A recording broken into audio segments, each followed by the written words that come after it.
Juntos e misturados, pronto, está gravando.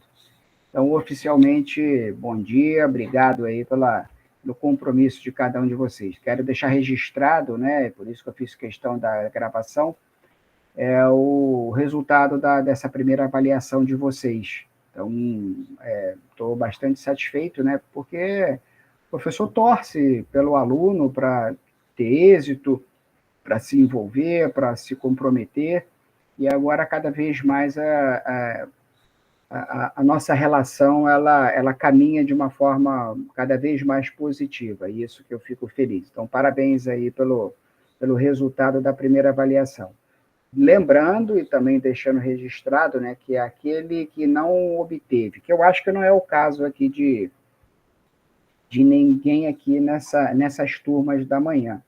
Aquele que não obteve média, né, de 6, vai ter direito a fazer a TF1 no dia 24. Dia 24. Então, atente lá, né? Eu passei, já estou com 8, 9, 10.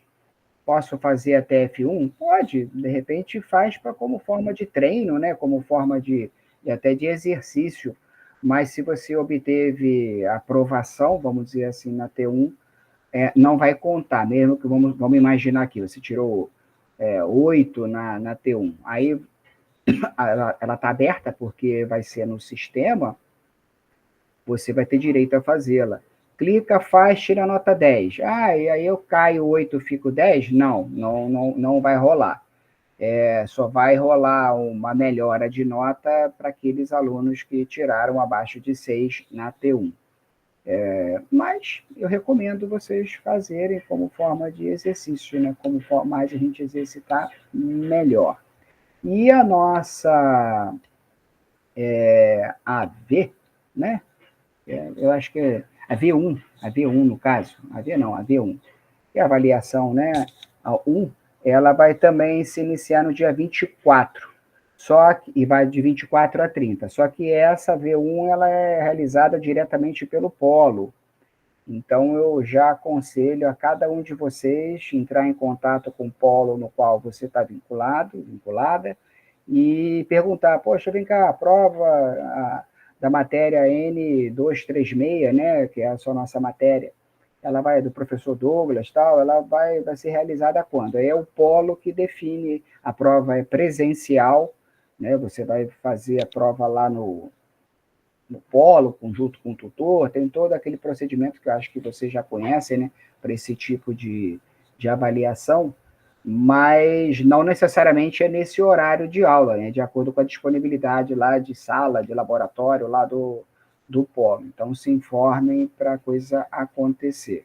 Você vai fazer a prova, na verdade, o procedimento, acho que eu já tinha comentado antes, mas é sempre bom reforçar, a prova eu envio para o Polo aplica, o Polo corrige.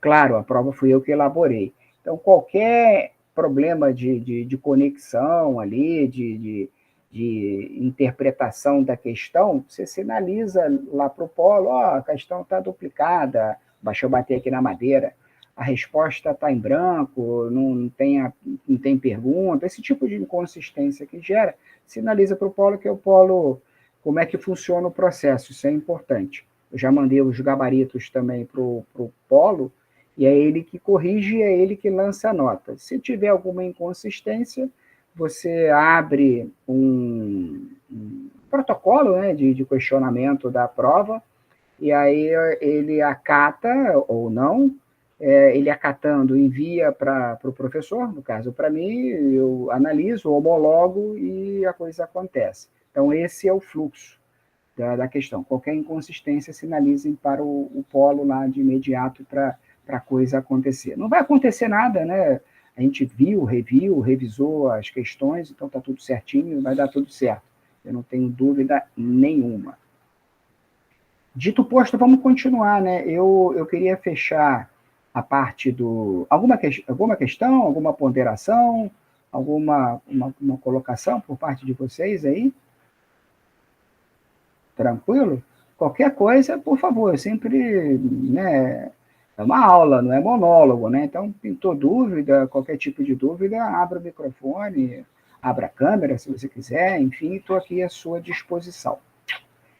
Hoje eu queria dar continuidade para a gente fechar o processo de custos, né? O tema custos na nossa ementa, onde a gente falou no primeiro momento do que é custos, né? Dos tipos de custos quanto à apropriação, quanto à alocação, e hoje eu queria dar uma evoluída, vamos dizer assim, nesse tema, tornando ele mais real para o nosso dia a dia, né? Efetivamente, como é que a gente enxerga os custos dentro de um processo de acompanhamento, de gestão, né? De planejamento e controle, que é o nosso propósito. Então, a segunda parte do custo a gente fecha para, na semana que vem em diante, a gente tratar de outros temas. O material está disponibilizado lá para vocês, né? Material, vídeo, tudo que tem material complementar. Eu vou só compartilhar ele aqui para a gente não se perder quanto ao que a gente está abordando. Pronto, agora está streamado. A gente falou, né, na aula passada, que custos é tudo aquele gasto que eu tenho alocado ao processo de produção, ao processo da atividade fim de uma empresa. E não importa aqui se a gente está falando de consultórios, se a gente está falando de um estabelecimento comercial, ou uma empresa de serviço, uma empresa de consultoria, não importa. O fato é uma cooperativa, o fato é que tudo que eu gasto inerente ao meu propósito, eu classifico como custo. E os gastos necessários que não são vinculados ao meu propósito, eu classifico como despesa. Beleza. Por que eu faço isso? Eu separo porque o custo é reembolsado pelo cliente. A despesa não. A despesa ela tem que ser reembolsada pelo ganho bruto da minha venda do meu produto, do meu serviço. Então, se eu vendo um produto, se eu dou aula aqui, né? Eu já falei, dei esse exemplo da aula e volto nele. Se eu cobro R$100 por cada aula e tenho R$80 de gastos, o meu lucro final são R$20. Só que eu preciso segregar desses R$80 que eu gastei, o que você vai me reembolsar e o que é responsabilidade do próprio negócio. Ora, a energia que eu estou gastando nesse momento, você tem que me reembolsar, porque eu estou gastando contigo. A banda da internet que eu estou gastando nesse momento, que eu estou consumindo nesse momento, você que tem que me pagar, porque eu estou prestando um serviço aqui, no caso, educacional para ti. Agora, a água que eu estou bebendo, não rola. Eu comprei uma garrafinha de água para beber aqui durante a aula e você não vai me pagar, né, por essa água. Então, eu preciso segregar isso, porque vamos imaginar aqui que a internet e a energia que eu esteja gastando representem aí dos R$40, né? Eu falei 80, mas representem aí R$40. Opa, então 100 menos 40, eu tenho R$60 ali de lucro bruto. E aí eu posso, em vez de beber, comprar água, sem comprometer a nossa relação, em vez de comprar água, ou botar água do filtro. Ao invés de ligar o ar-condicionado, eu ligo o ventilador, abro a janela. Eu procuro economizar para aumentar meu lucro final. Né? Eu não vou cobrar o ar-condicionado, a garrafinha de água que eu estou gastando aqui de ti. Então, por isso essa é a importância. Olhando agora diretamente para os custos, né? Falando diretamente para os custos, como é que eles são, já que a gente sabe que eles têm ali um processo de acompanhamento, de controle específico, como é que eles são alocados, né, acumulados no processo produtivo, né?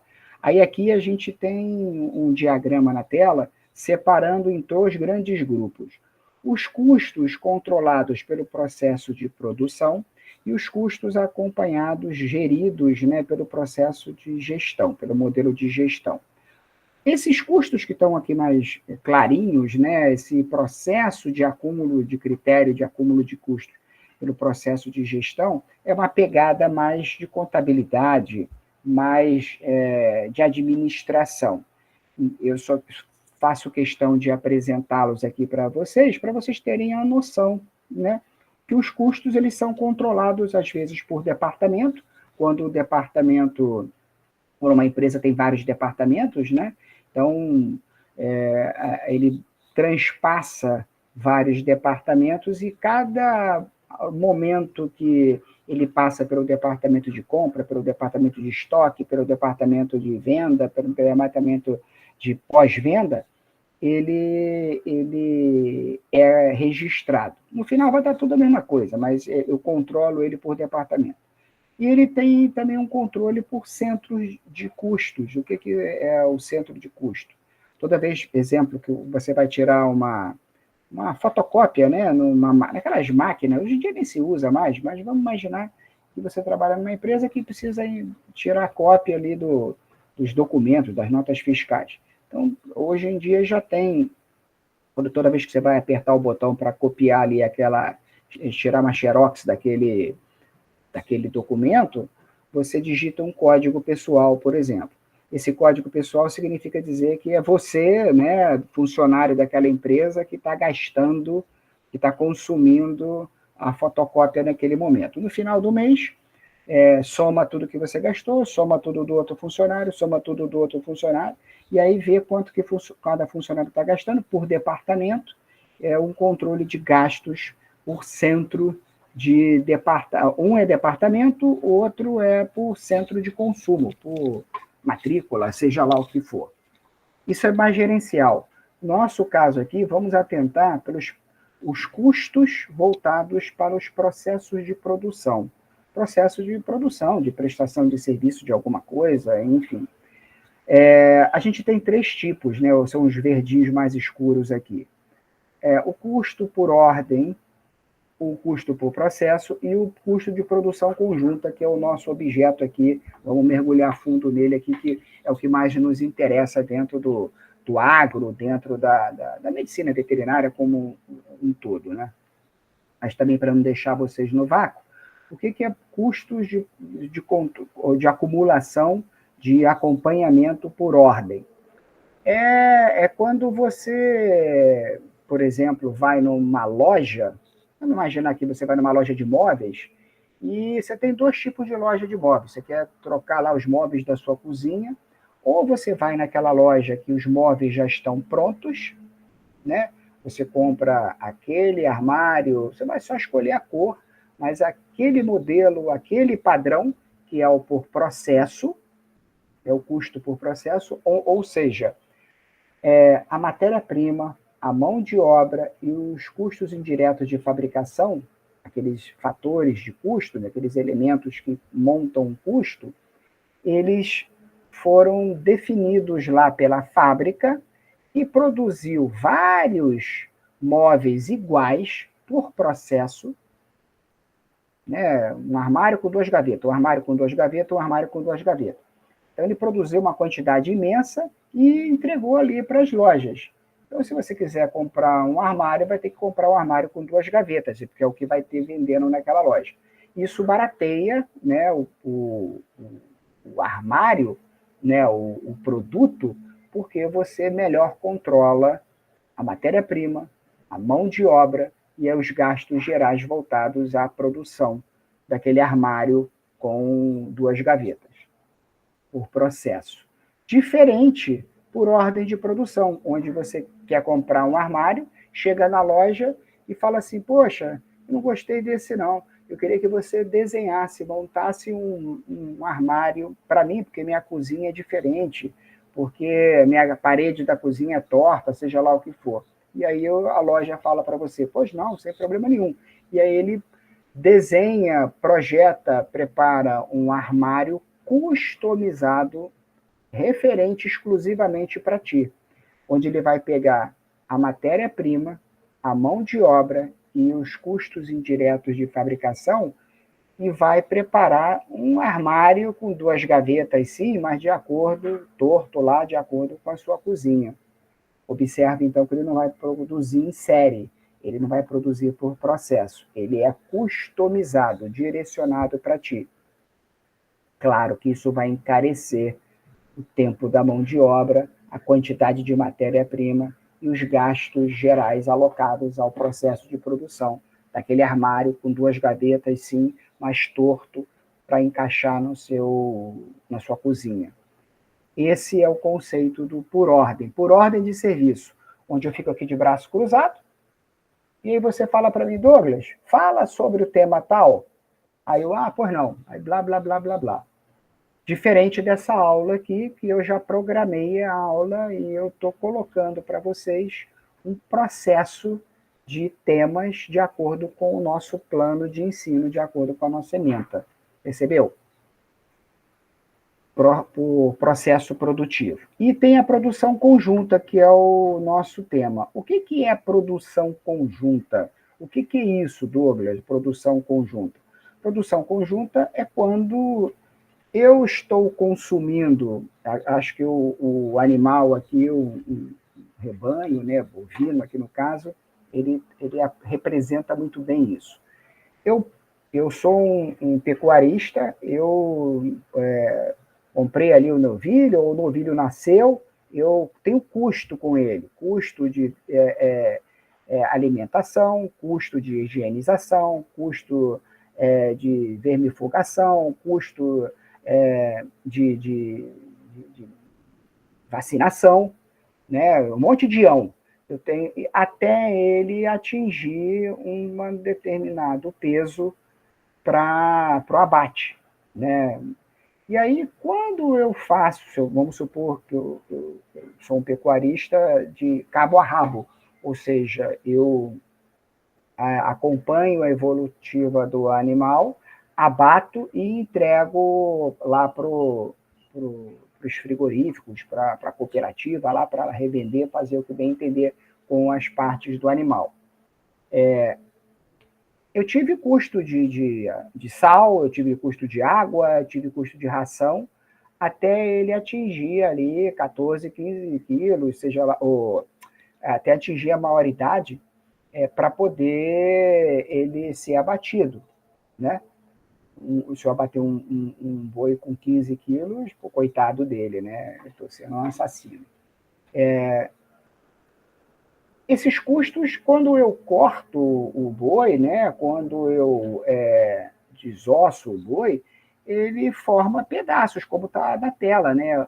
O cupim, a senha, o filé mignon, contra filé, etc, etc. Esses pedaços, eles têm um preço específico, né? O músculo ele custa diferente da picanha, um preço diferente da picanha.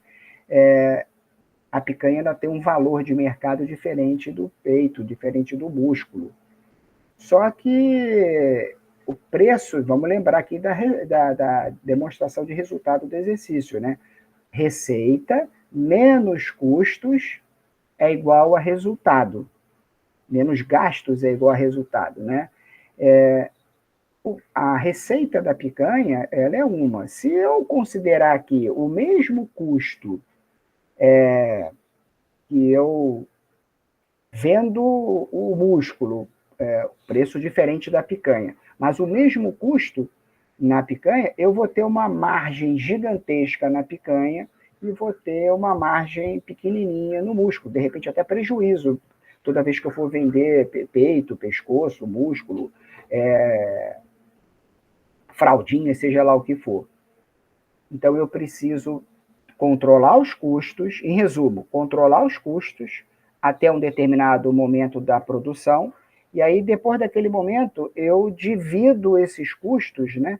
E continuo acompanhando aqui os custos para desossar um boi para fazer a picanha e os custos que eu tenho para desossar um boi para ter um cupim. E a produção conjunta, que é o tema que eu queria abordar hoje. Aí é o que ele está perguntando ali, né? Se um boi é vendido a cada arroba 325 prata, né, que é o valor da arroba média, né, em São Paulo, de uma maneira geral, isso considerando a produção, o abate, o corte, a embalagem. Quanto que é o custo por quilo do filé? E da alcatra? E do pé? Eu preciso ganhar dinheiro igual vendendo a picanha e vendendo a ponta de agulha, por exemplo. Né? Isso é produção conjunta. Produção conjunta, então, para responder aqui ao nosso amigo, é um processo, né, de produção, de prestação de serviço, de produção de um item, no qual 2 ou mais produtos são gerados fruto de uma mesma matéria-prima. No caso aqui, o animal. Então, com o animal, eu produzo vários itens. Com o leite que eu extraio, né, eu produzo vários itens. Então, o leite condensado, ele tem um valor de mercado diferente do leite pasteurizado, né? Mas a origem dele, a matéria-prima, no caso, matéria-prima, mão de obra e custos indiretos de fabricação, que são os elementos que compõem o custo, teve uma origem, né? Teve uma origem. E aí, no meio do caminho, um virou pasteurizado, outro virou desnatado, outro virou doce de leite, seja lá o que for. Então, produção conjunta, em resumo, vou repetir, é quando 2 ou mais produtos são gerados fruto de uma mesma matéria-prima, fruto de uma mesma mão de obra, que ora vai desossar de uma forma, ora vai desossar de outra forma.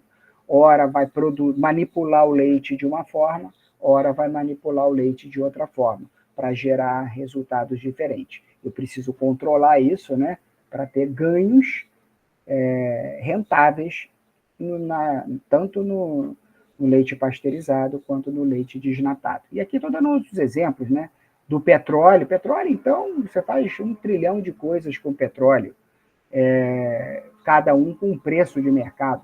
Eu preciso controlar e acompanhar isso direitinho. Como é que eu faço esse cálculo, né?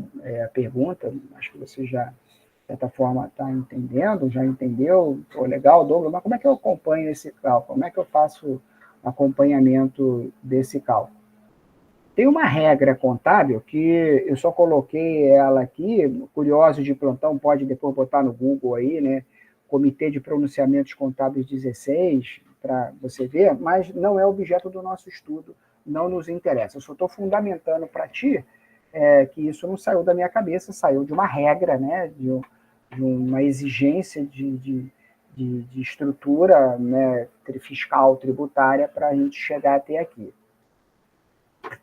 que é a NBCT 16, ou o CPC, Comitê de Pronunciamentos Contábeis 16, que define essa racionalidade no processo de segregação dos fatores de custos vinculados a um processo produtivo.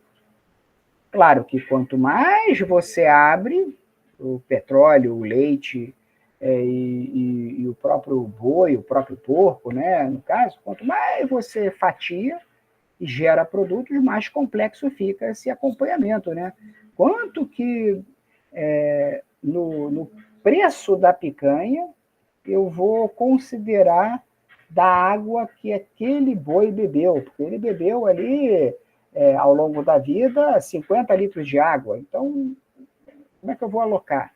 Ele comeu ao longo da vida meia tonelada de ração. Então, na picanha, naquele 1 quilo, 1 quilo e pouquinho ali da picanha, se bem que hoje em dia tem picanha de 3 quilos, né? Um negócio surreal aí, né? De fraude, mas enfim, isso é outro papo. Quanto que eu vou repassar da ração, da vacinação para para a vermifugação que eu considerei ali no boi, para aquele preço da picanha. É isso que ele está se referindo aqui. Não é fácil, né? Não é simples, mas a gente vai ver como é que faz. Existem, 4 tipos, 2, 3, 4 tipos de você realizar esse cálculo. aqui entre nós, mais uma vez, didaticamente, eu estou apresentando para vocês os 4 tipos. Eu, professor Douglas, está sendo gravado, nunca vi nenhum tipo diferente do valor de mercado. Academicamente, existem 4, mas eu nunca vi nenhum diferente do... Como é que eu faço para apropriar, qual é o método que eu faço para apropriar os custos conjuntos? Valor de mercado, é a resposta certa. Então, no nosso caso, vamos trabalhar aqui o valor de mercado, vamos entender como é que a gente descobre esse cara chamado valor de mercado, né? E os outros, como não são aplicados na prática, no dia a dia, nas empresas, deixa para lá, né? Se alguém tiver algum interesse, mas a gente discute, não é objeto da nossa avaliação, não é objeto de prova, não é objeto de valor de mercado, que é a resposta. Igualdade de lucro, né, quando os produtos têm o mesmo lucro, então eu calculo pela quantidade produzida, enfim, volume produzido é a mesma coisa da igualdade do lucro, método de ponderação eu meio que pondero, nada a ver. Valor de mercado. E como é que eu faço? Aloco, aproprio os custos conjuntos à representatividade daquele item no mercado. O mercado valoriza mais a picanha do que o colchão duro. É o mercado que define isso. Então eu vou descobrir, vou pegar meu bolo de custos, minha massa de custos aqui, e vou dar um peso maior, vou botar uma fração maior na picanha e uma fração menor no colchão duro, né? Por exemplo, para poder, quando eu for vender o colchão duro, eu ter um lucro, quando eu for vender a picanha, eu tenho um lucro também.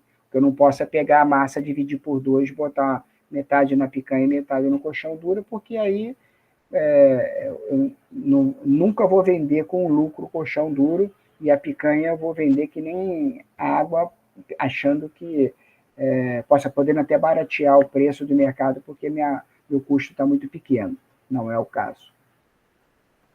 Receita é obtida do produto principal. Quanto mais alto o valor de mercado, mais o peso do custos eu aloco lá. Quanto menor,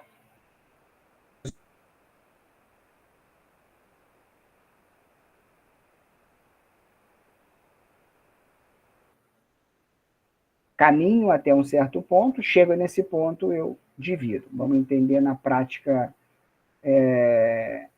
como é que funciona essa alocação. Depois eu vou até mudar aqui a ordem, né? Eu vou voltar aqui, tá? Eu pulei vários slides aqui, eu vou voltar, mas só para você entender o que eu estou falando. Eu pegar uma massa, colocar um peso maior no produto A e um peso menor no produto B. Olha esse exemplo. Qual seria a distribuição de custos por fabricar 2 produtos, né? Produto A e produto B? Sendo que os custos conjuntos, matéria-prima, MP aqui é matéria-prima, né? Os insumos da produção e de transformação, ou seja, a manipulação ali, a mão de obra, foram de 50 mil. Ah, tá, eu produzi 2 produtos, produto A e produto B, e gastei de custos 50 mil para produzir esses 2 produtos. Só que tem um detalhe, o preço de venda do produto A é R$6 por quilo. E o preço de venda do produto B, R$4 por quilo. Opa! O mercado está valorizando mais o produto A, R$6, ele paga R$6, do que o produto B, e ele paga R$4 só. É o mercado que considera isso. Então, vamos ponderar, vamos dividir esse custo aqui que eu tive, matéria-prima, mão de obra, custos indiretos, gastos gerais de fabricação, né? Para produzir esses 2 produtos, eu tive 50 pau. Só que eu não posso pegar 25 e 25, e não é correto, né? Eu ganho mais dinheiro com um do que com o outro. Então, vamos ver como é que a gente distribui essa bagaça. Produto A. Eu produzi. Aqui tá dizendo, né? Desculpa, pulei aqui. Foram produzidos 60 quilos do produto, 60 mil quilos do produto A e 20 mil quilos do produto B. É natural. Eu sou um produtor de abato o boi, a picanha é 1 quilo, né? A alcatra, por exemplo, são 5, 6 quilos. Então, o processo de produção, o peso aqui no caso, é diferente. 60 mil do produto A, 20 mil do produto B. Olha que interessante, olha a memória de cálculo, como é que é fácil. O produto A, 60 mil quilos, eu tenho um preço de venda de R$ 6. Então, 60 mil vezes R$ 6, 360 mil. É quanto que eu ganho, o valor de mercado, quanto que eu ganho, se eu vender 100% da minha produção do produto A. Produto B. Produto B eu produzo 20 mil quilos. E vendo por quanto, Douglas? Eu vendo por R$ 4. 20 mil vezes R$ 4, 80 mil reais. Ah, então a gente tem aqui um somatório. Por quê? Se eu vender os dois produtos, eu vou ganhar 440 mil reais. 360 mais 80. Tá aqui, ó. Se eu produzir os dois produtos, eu estou produzindo 60 mais 20, eu estou produzindo 80, que é o dado do exercício. Vamos fazer uma regra de 3 aqui. Olha que coisa fácil, olha que coisa simples, para alocar esses 50 mil. O objetivo é alocar esse cara aqui, esses 50 mil. Olha como é que eu faço. Pego o produto A. Lembra dos 50 mil que eu tenho que alocar, colocar no produto A e no produto B? Eu pego os 50 mil, a regra de 3, né? Divido por 440. O que é isso aqui, Douglas? De onde você tirou esse valor? 360, tá aqui, 360 mais 80, mais esses 80. 440 é quanto que eu vou ganhar de din-din vendendo os dois produtos. Então, eu pego 50, divido por 440. Esse resultado que eu obtiver, eu multiplico por 360. Por que 360? Porque 360 é o ganho total do produto A. Então, eu faço essa divisão, o resultado eu multiplico pela receita do produto A. 40 mil reais e querequequé. E o produto B, a mesma coisa. Eu pego os 50 mil, que é o que eu tenho que alocar, divido pelo 440, que é o total, e o resultado eu multiplico agora por 80, que é quanto que eu vou ganhar do produto B. O resultado, 9. E querequequé. E 40.909 mais 9.090, 50 mil reais.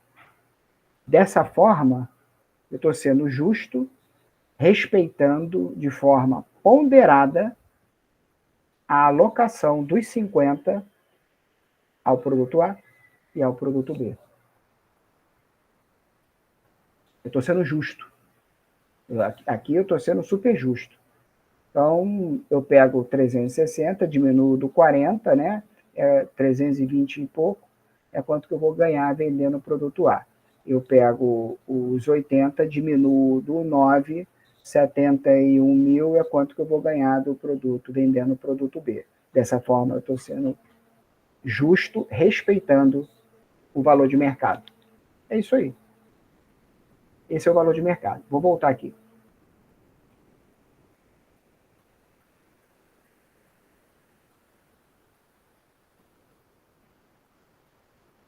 Então, o cálculo, acho que você compreendeu, né? Como é que a gente chega ali ao valor de mercado.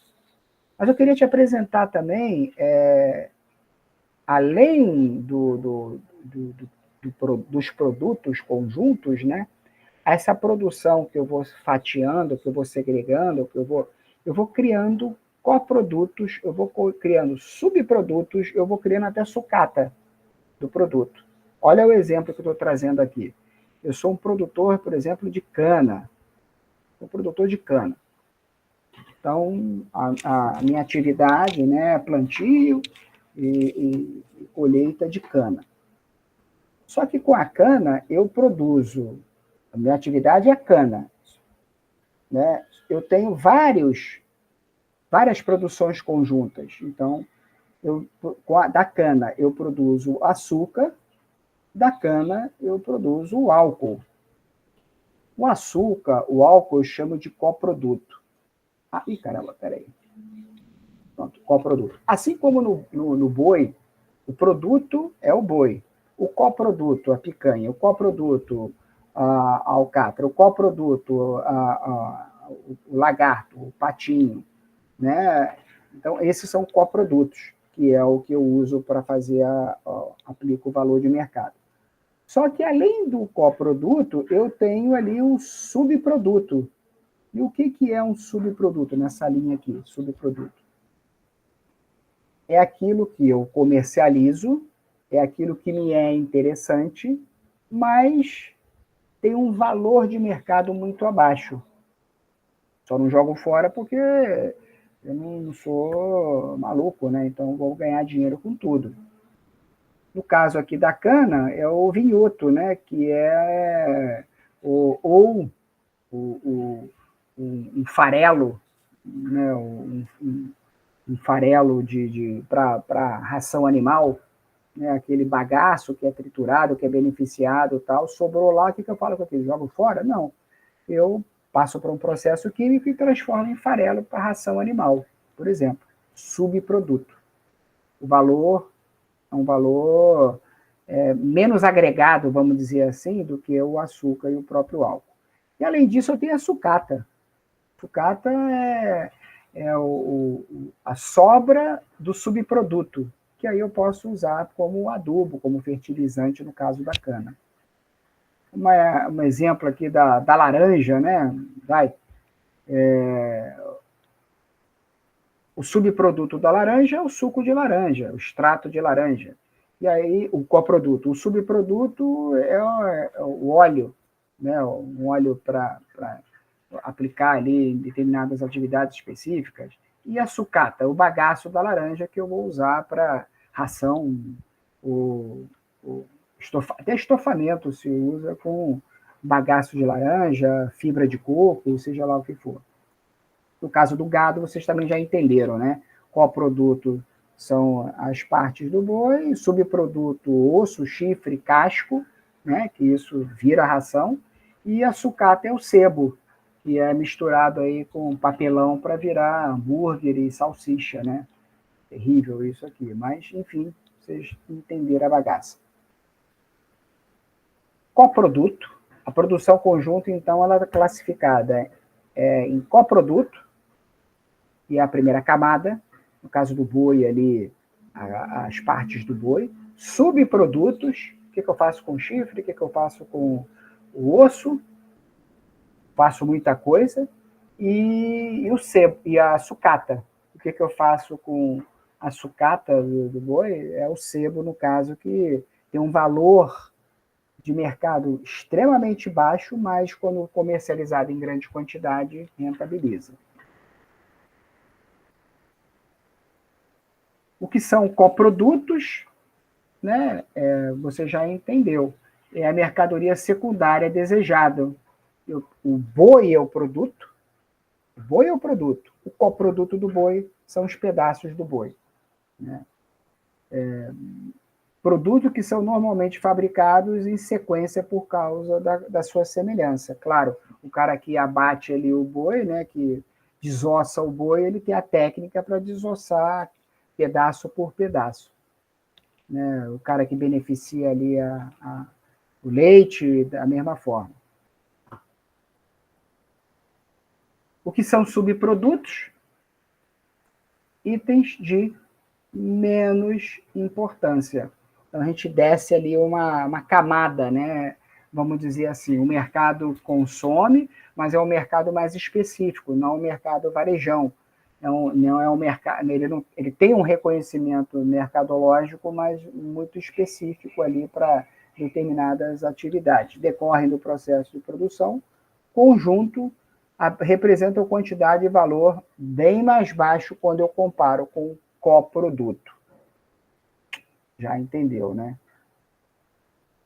E subprodutos. Aqui eu estou falando do coproduto, que é o que é gerado, e aqui eu estou falando dos subprodutos, né? Produtos de menos importância. Como é que a gente controla esses produtos de menos importância? Os mesmos fatores de produção.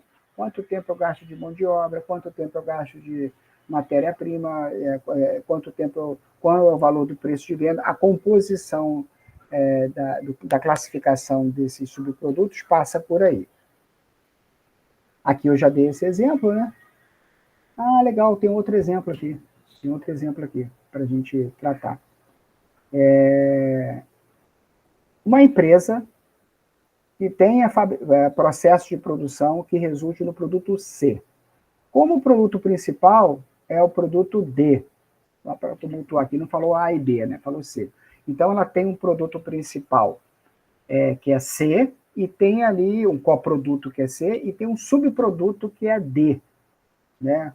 D como subproduto. Ambos foram vendidos em determinado período. O valor de C como um produto principal, né? Ela faturou ali R$200 mil com o produto C, e com o produto D, que é um subproduto, R$1.100. É pouquinho, mas é de coração. Os custos do processo até o ponto de separação, 80 mil. O que significa ponto de separação? Imagine o boi antes do abate. Então, todos os custos do boi até antes do abate, 80 mil. Do abate em diante, ali eu tenho um ponto de separação, onde eu crio vários produtos, e aqui nasce o acompanhamento desses custos associados a esses produtos. Custos conjuntos são rateados aos produtos atribuídos integralmente a C, tudo bem. Suponhamos que o produto D exija 300 mil de custos adicionais e, consequentemente, seu valor líquido realizável 80 pau. Considerando as premissas, qual é o resultado dos modelos? Ah, tá. Aqui ele está dizendo o seguinte, olha que exemplo interessante. Nesse caso, eu não vou ponderar, porque ele está dizendo o seguinte, todos os custos de produção passados até o coproduto são alocados ao produto C. Então, esse cara aqui vai carregar todos os produtos, todos esses 80 mil aqui, que são os custos até o processo de separação. O produto D, ele tem um custo adicional de 300 pratas. E aí, esses 300 pratas que eu vou alocar. Aqui eu não estou fazendo a ponderação. É o que ele está deixando claro aqui para o ponto de ruptura, né? Até o ponto de ruptura, 80 mil, é o que ele está dizendo, né? Que ele deixou claro aqui para a gente, ó. Até o ponto de ruptura, 80 mil. Então, beleza. O produto C, que ele é vendido por 200, ele vai absorver todos esses 80 mil. Ó. Todo 80 mil é absorvido pelo produto C. Ou seja, 200 de receita menos 80 de custos, né? Eu vou ter 120 ali de lucro. No caso do produto D, ele não recebe nada, 100% desse pedaço vai para cá. Então, apesar dele ser um subproduto, ele não considera, dentro desse exercício, não considera fração nenhuma desses 80. Ele só, pelo contrário, ele teve um gasto adicional de 300. Então, 1.100 menos 300 é o cálculo que a gente aplica aqui nesse espaço. Eu não quero me aprofundar muito, né? Eu não quero mergulhar muito nessa brincadeira. Eu só queria que vocês entendessem, então, deixa eu parar aqui a apresentação.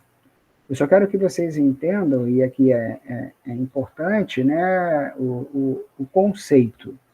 E o conceito de custos, ele é tratado, né, quando eu tenho ali a origem, uma mesma matéria-prima, a origem, um mesmo insumo da produção, mas num determinado ponto de ruptura, num determinado ponto de separação, esse produto ele gera outros produtos, então a gente está dizendo que aqui o controle do custos é conjunto.